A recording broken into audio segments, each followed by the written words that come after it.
Elle a été abandonnée à l'hôtel, alors elle a épousé un inconnu dans la rue sans se douter qu'il était milliardaire. La pluie tombait doucement sur Paris ce matin-là, une pluie fine qui semblait être une étreinte discrète de la ville. Les rues, pourtant animées, étaient désertées par les promesses de bonheur et les rires joyeux des invités qui auraient dû être là. Dans une petite église du 18e arrondissement, les cloches sonnaient à tout rompre, mais il n'y avait pas de mariée. Seulement une mariée au regard vide, figée devant un autel désert. Léna, 32 ans, était seule. Abandonnée. Elle avait toujours imaginé ce jour comme un rêve. Les fleurs blanches, les regards admiratifs, la main de Thomas dans la sienne. Ils s'étaient connus à l'université, elle étudiant les arts, lui en droit. Leur amour semblait fort, stable, sincère. Mais ce matin-là, tout se brisa en un instant. Thomas n'était pas là. Personne n'était là, sauf Léna. Il avait envoyé un texto 5 minutes avant l'heure prévue pour la cérémonie. « Je ne peux pas. » Perdóneme. Il n'y avait pas d'explication, pas de justification, juste cette phrase cruelle, courte, sèche. Le genre de message qui claque plus fort que n'importe quelle gifle. Léna sentit ses jambes fléchir, mais elle se força à rester droite, à ne pas pleurer, à ne pas crier. Elle avait le sentiment que la douleur était trop profonde pour sortir en larmes. Tout ce qu'elle ressentait était un vide, un gouffre béant, comme si tout autour d'elle avait disparu, comme si elle se trouvait au centre d'un néant d'où personne ne reviendrait. Elle se tourna lentement, fixant la porte de l'église, vide, abandonnée. Tout ce qu'elle avait construit s'effondrait devant elle. Mais au lieu de paniquer, elle choisit de se lever calmement. La robe de mariée pesait lourd sur ses épaules, mais elle n'avait pas la force de la retirer. Elle n'était plus une fiancée, mais une spectatrice d'un film tragique qu'elle n'avait pas choisi. Lentement, elle marcha vers la sortie, traînant derrière elle le voile détrempé, l'esprit vidé de toute pensée cohérente. Elle n'avait aucune idée de ce qu'elle ferait ensuite, mais une chose était claire, sa vie ne serait plus jamais la même.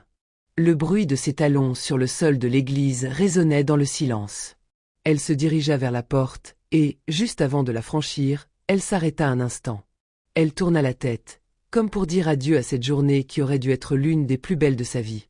Mais elle ne dit rien. Elle n'avait plus rien à dire. Devant le parc Monceau, Léna s'effondra sur un banc, les jambes faibles sous le poids de la déception.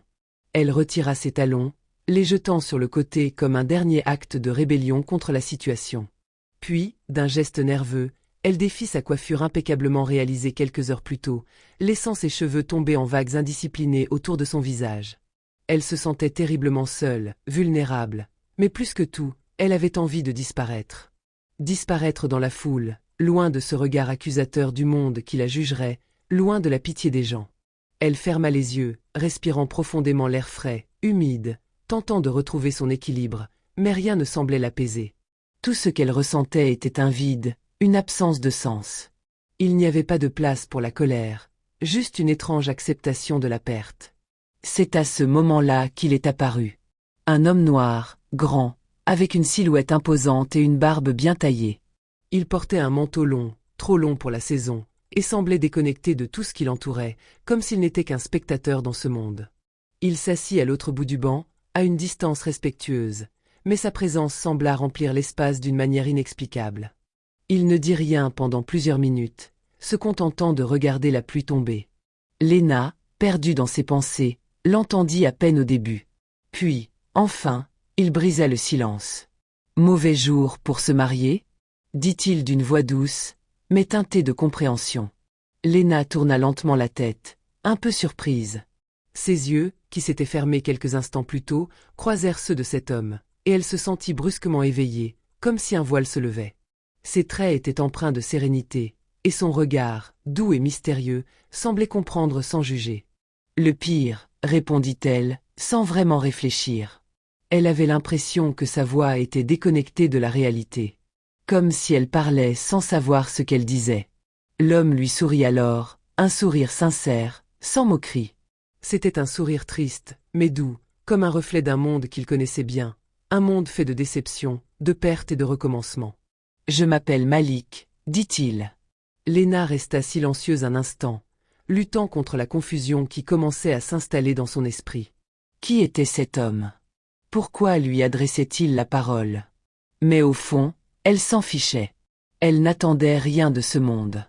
Elle avait déjà été abandonnée une fois, alors pourquoi ne pas se permettre un peu de folie? Un instant d'absurdité. Léna, répondit-elle, avec une pointe d'ironie dans la voix. Ex-future mariée. Elle le fixa intensément, cherchant quelque chose dans ses yeux, un indice, une réponse. Il n'y en avait pas. Il était juste là, présent, dans sa simplicité. Un homme parmi tant d'autres, et pourtant d'une manière étrange, il semblait être tout ce qu'elle avait besoin de voir à cet instant précis. Elle se sentit soudainement désespérée, mais aussi plus vivante que jamais, un peu ivre de douleur et de libération. Avec un sourire presque imperceptible, elle lança, mi-sérieuse, mi-fataliste. « Si vous êtes célibataire, épousez-moi. Comme ça, ma journée ne sera pas complètement ridicule. » À sa grande surprise, Malik répondit simplement. « D'accord. » Malik la prit au mot. Pas un mot de trop, pas d'hésitation.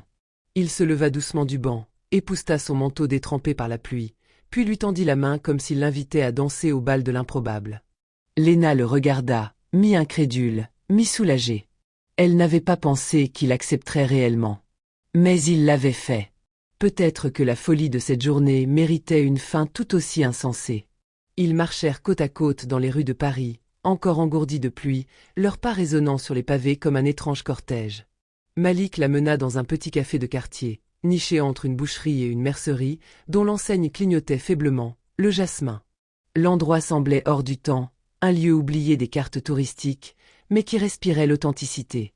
L'odeur du café, mêlée à celle du pain chaud, les enveloppa dès qu'ils franchirent le seuil.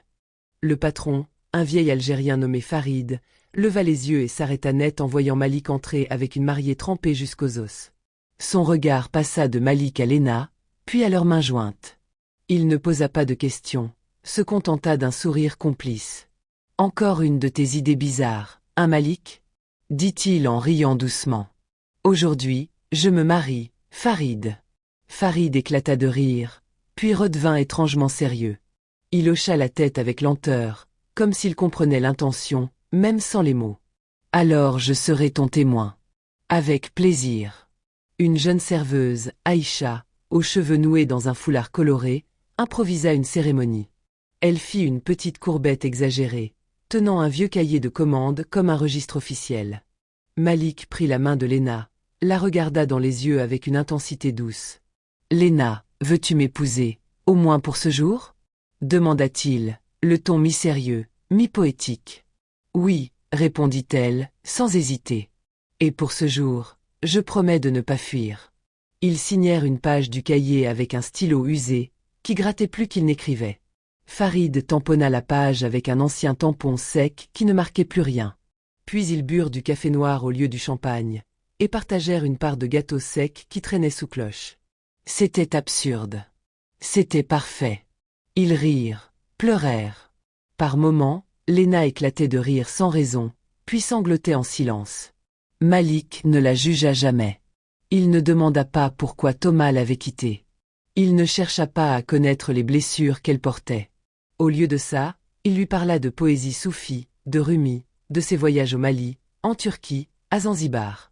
Il lui raconta les nuits qu'il passait à observer les étoiles depuis le toit de sa maison à Tombouctou, le silence qu'il chérissait plus que les conversations, et la solitude qu'il acceptait comme une vieille amie. « Je suis fatigué des gens qui veulent tout, sauf ce que je suis, » confia-t-il, le regard perdu dans sa tasse vide. « Et moi, je suis fatigué d'aimer en espérant être suffisante, » répondit-elle, la voix basse.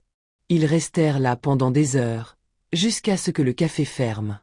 Farid leur souhaita bonne chance avec tendresse. Malik accompagna Léna chez lui, dans un minuscule appartement au-dessus d'une librairie fermée depuis des années, dont les vitrines affichaient encore des titres d'un autre temps. L'escalier craquait sous leurs pas. La chambre était simple. Un lit, une place, un matelas posé à même le sol, une lampe dénudée, des piles de livres qui faisaient office de meubles. L'air sentait l'encens, le cuir vieilli, et un soupçon de lavande. Il n'y avait rien de luxueux. Mais il y avait une paix étrange.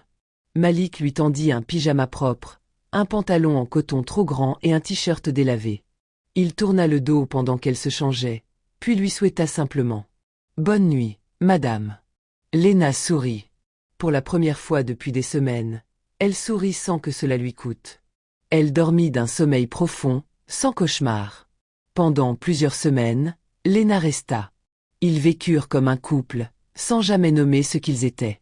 Ils cuisinaient ensemble du riz, du poisson, du pain grillé avec du miel. Ils se baladaient dans les rues de Paris comme deux âmes échappées d'un film d'auteur, s'arrêtant pour écouter les musiciens, lire les enseignes des librairies, contempler les pigeons. Le matin, Malik écrivait. Il griffonnait dans des carnets qu'il empilait ensuite sous son lit. Il lui disait parfois « J'écris pour ceux qui ont trop vécu en silence ». Parfois, il disparaissait une journée entière. Il revenait avec des fleurs fanées qu'il appelait « les survivantes », ou avec des poèmes griffonnés sur des serviettes en papier. Il refusait les selfies. Il ne répondait jamais aux appels vidéo. Son téléphone changeait tous les 2 jours. Il effaçait ses messages, ses historiques, ses traces. Lena ne posait pas de questions. Mais au fond d'elle, un doute naissait. Un soir, alors qu'il dînait de lentilles et de pain, elle le fixa longuement. « Tu caches quelque chose, non ?» Il haussa les épaules. Il n'esquiva pas. Il ne nia pas. « Peut-être. Mais rien qui te ferait du mal. » Elle hocha la tête. Ce n'était pas une réponse, mais c'était suffisant. Malik avait une façon de la regarder qui suffisait à faire taire ses peurs. Elle savait qu'il portait des secrets. Mais pour la première fois, elle n'avait pas besoin de tout savoir pour se sentir en sécurité. Elle réapprenait à vivre, à exister pour elle-même, à se réveiller sans ressentir un poids, à rire pour rien, à danser seule dans la cuisine quand elle croyait qu'il ne la voyait pas. Et lui, Malik, écrivait de plus en plus. Des mots qu'elle ne lisait pas, des phrases qu'il cachait dans des enveloppes. Un mystère flottait autour de lui, comme un voile qu'il ne voulait pas soulever. Mais dans ce brouillard, Lena avait trouvé un abri. Elle ne savait pas encore que ce qui lui cachait allait bouleverser tout ce qu'elle croyait connaître. Un matin, l'appartement était silencieux. Un silence anormal. Lena se réveilla seule. Le côté de Malik dans le lit était froid, impeccablement refait. Le pyjama qu'il portait la veille n'était pas dans le panier. Ses carnets avaient disparu, tout comme sa veste préférée, son vieux sac en cuir, et même la petite boîte où il gardait ses stylos. Rien ne semblait avoir été forcé, ni précipité. C'était comme s'il n'avait jamais existé. Il n'avait laissé ni mot, ni indice. Pas même un poème griffonné. Au début, Lena pensa à une urgence. Puis à une plaisanterie. Puis à une fuite. Elle attendit 2 jours. Puis elle paniqua. Elle retourna au café, le Jasmin. Farid haussa les épaules, l'air désolé. Il ne m'a rien dit. C'était un homme discret. Mais, j'ai toujours senti qu'il ne resterait pas. Elle visita la librairie au rez-de-chaussée de l'immeuble, bien que toujours fermée depuis des années. Personne ne connaissait le propriétaire. La police fut polie, mais peu utile. Sans vrai nom, sans adresse, sans identité. Malik n'existait nulle part. Même ses anciens téléphones n'étaient plus actifs. Lena fouilla la ville comme une âme en peine. Elle visita les quais, les parcs, les ponts qu'ils avaient aimés. Elle interrogea les sans-abri, les marchands de journaux, les bouquinistes. Personne n'avait vu un homme correspondant à sa description. Les semaines devinrent des mois. 1, 2, puis 6. Lena, cette fois, ne pleura pas. Elle ne pouvait pas. Elle errait dans un vide étrange, suspendue entre l'absurde et l'abandon. Elle avait cru revivre. Et voilà qu'elle se retrouvait seule, encore. Mais pire que seule, hantée par un amour sans explication, sans adieu. Un matin d'automne, la sonnette retentit. Lena descendit, en pyjama, les yeux cernés. Une lettre l'attendait dans la boîte aux lettres. Une enveloppe rigide, ivoire, scellée d'un cachet doré portant un emblème inconnu. Le timbre indiquait Genève. À l'intérieur, une simple invitation, froide et formelle. Cabinet Barnier y Associés, Genève. Rendez-vous confidentiel, dossier de succession de M. Malik El Amin. Elle faillit la déchirer. Un canular. Une erreur. Et pourtant, quelque chose l'obligea à y croire. Le lendemain, elle prit un train pour la Suisse, les mains tremblantes, le cœur battant comme avant une tempête.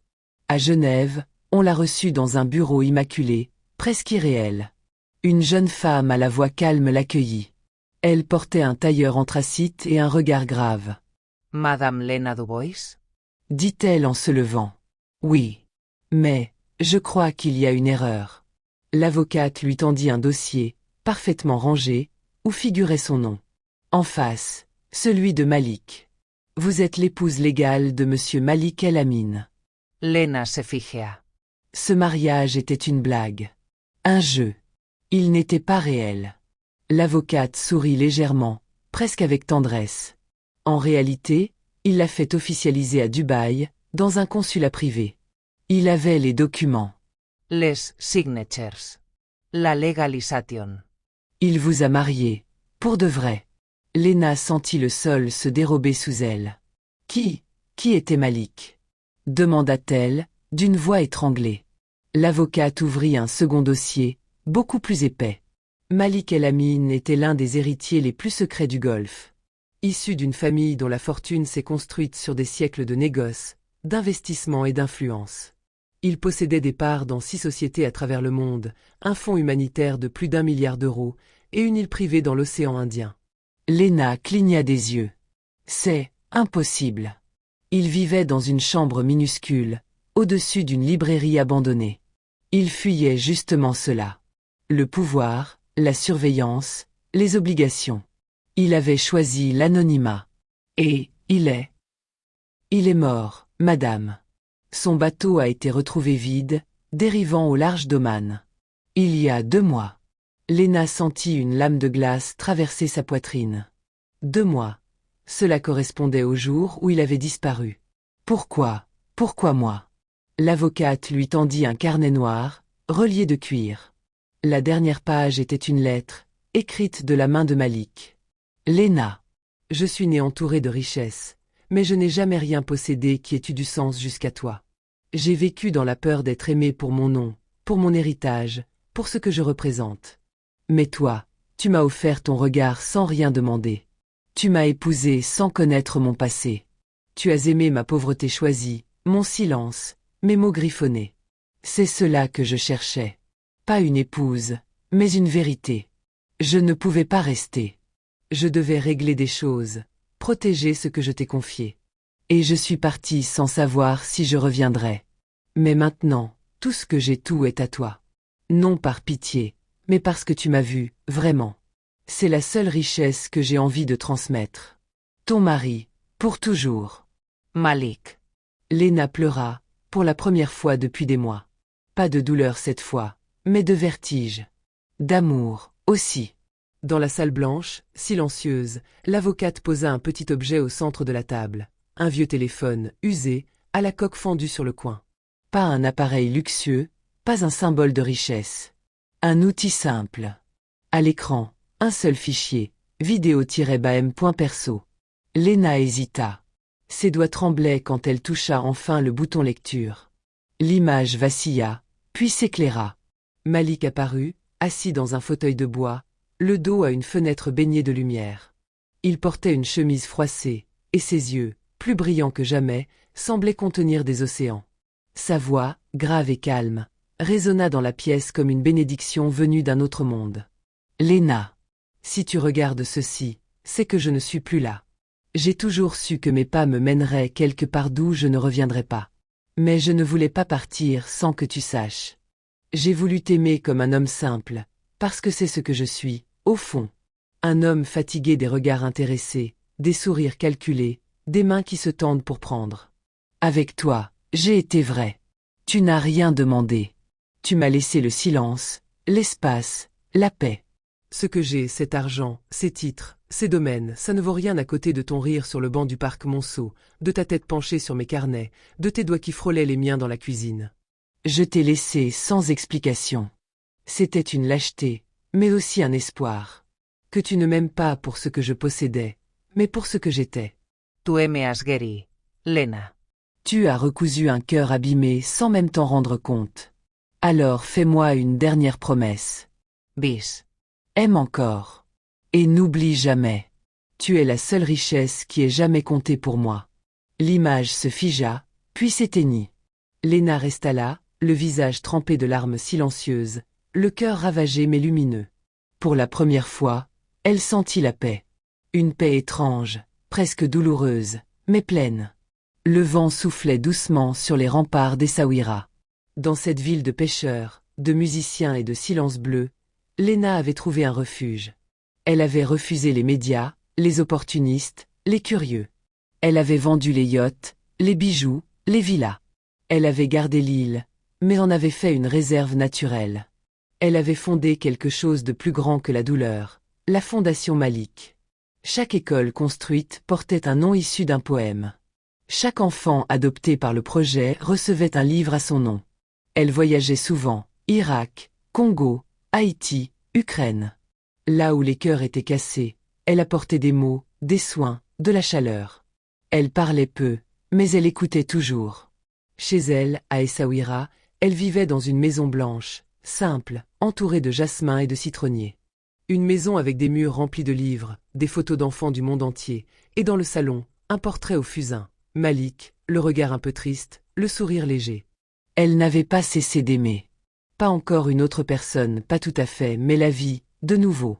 Chaque matin, elle écrivait. Des lettres à Malik. Des histoires pour les enfants. Des poèmes sur l'absence. Des chansons douces qu'elle chantait parfois dans le vent. Et certains soirs, quand le ciel rougissait et que la mer respirait lentement, elle allait s'asseoir sur un banc en pierre face à l'horizon. Elle y restait longtemps. Parfois des heures.